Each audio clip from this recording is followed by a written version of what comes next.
And so, in their horse and cart, Loki, in a dress, again you'll have to use your imagination, I couldn't find a dress that fit, and the beautiful goddess Freya, now you'll really have to use your imagination, arrived at the home of Thrym, king of the ice giants, and hammered upon the door, and the king threw him in the door. Now, welcome, my lovely. Oh, why don't you come in and I enjoy the wedding? Now, the king of the ice giants couldn't talk proper like, because his teeth were like tombstones sticking through his gums. Now, hello, my lovely darling. How are you feeling? I'm alright. He was a little surprised by her voice. What's the matter with her voice? He cried, but Loki, quick as an arrow, spoke up. Oh, me bugger, don't you worry about that. I'm the bridesmaid, by the way, if you're worried and wondering. And just to mention, I mean, I know her voice is a little bit hoarse, but that's understandable, isn't it? We've been travelling for 9 days and 9 nights, haven't we? And she's been crying the whole time we've been on our way down, you know. She's been crying the whole way down for love of you, desperation to be down here and get married here. So it's only understandable if her voice is a little rough. It'll all be back to normal within 4 or 5 days or so, won't it, you know? Aye. So they were invited in for the wedding feast. Now the giants, of course, had prepared a meal such as had never been seen before. Whole barrels of beer and mead! Hey! Whole roast pigs and oxen! Hey!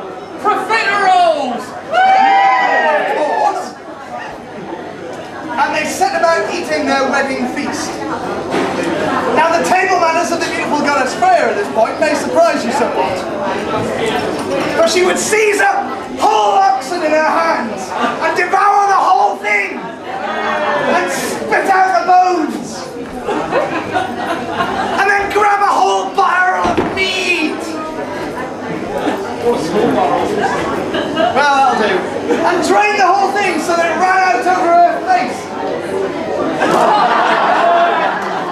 That was called quaffing, and it was all the rage. I can see you quaffing. Now even the giants, hideous and monstrous and foul as they were horrified by her table manners. They were disgusted by the behavior of Debbie. What is the matter with her? I thought she was lovely and demure!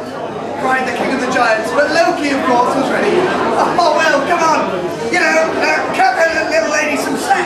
I mean, 9 days and 9 nights, and she's been so desperate to get here and become your wife that she forgot to eat or drink anything.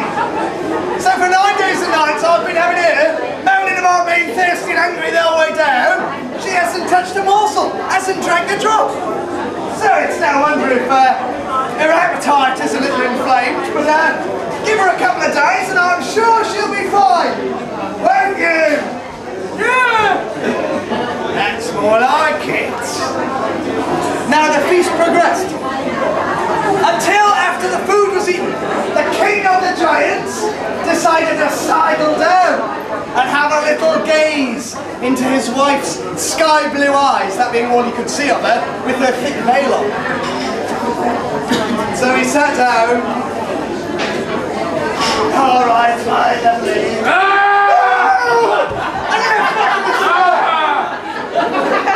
And his brilliantly represented special effect, fiery eyes. Do you see? Fiery eyebrows. Show us your fiery eyes. I'll paint the eyebrows. Oh, look at them.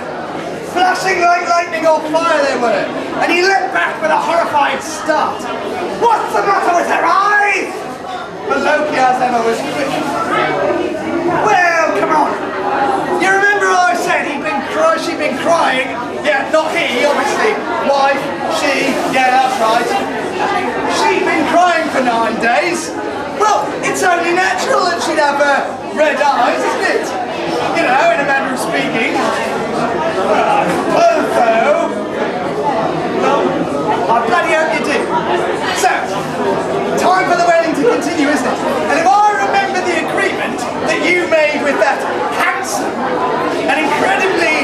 charming young fellow, Loki. It was this, that as the wedding was to be consummated, before the wedding was consummated, the hammer was to be brought forth. So get on with it. And so the giants, prepared to whip out Thor's massive weapon.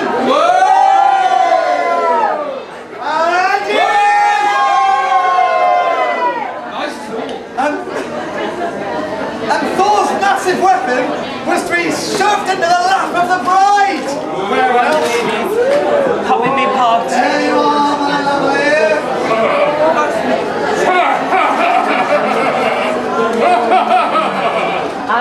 Come with me, Pops. A terrifying and slightly Yorkshire accent resounded round the whole way.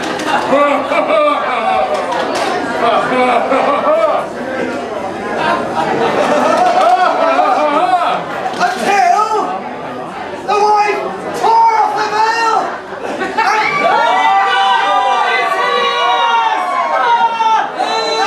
And in a shocking turn of events, it was not the beautiful goddess Freya at all, but the god Thor! In a dress!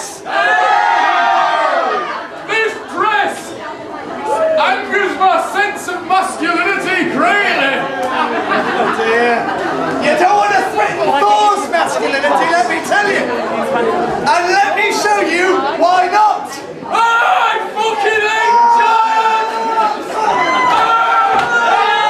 That was it! He was in the room, he was cracking giant skulls, he was smashing them left, right, all over the place. There was blood everywhere, profiterole destruction. Every giant's head crushed flat. Thor looked magnificent in his dress, to be fair. The wedding cake. And at the end of the slaughter, those giants that were left wished they'd died. Nothing but shattered skulls and broken bones. Thor and Loki even ate the little bride and groom figures off the top of the wedding cake. Before they were finished. Good job. Well done, Loki. That was... Nice one. You know what?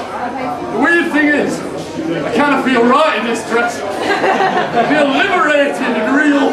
Well, I don't know you. Suits you, actually. Where did you get yours from? You seem to whip it up quite quickly.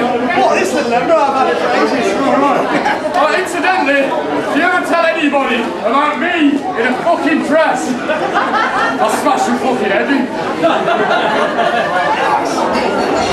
And so, Thor and Loki gathered at the remains of the giants' wedding feast, including all of the drinks. And oh, you gotta try your luck, haven't you?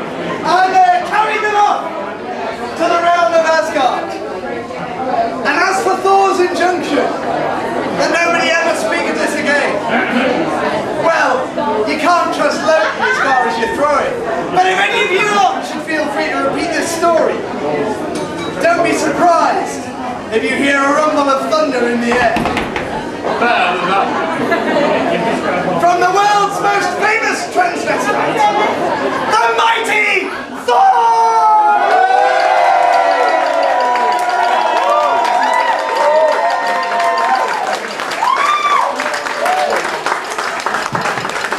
Ladies and gentlemen, tall tales and short stories.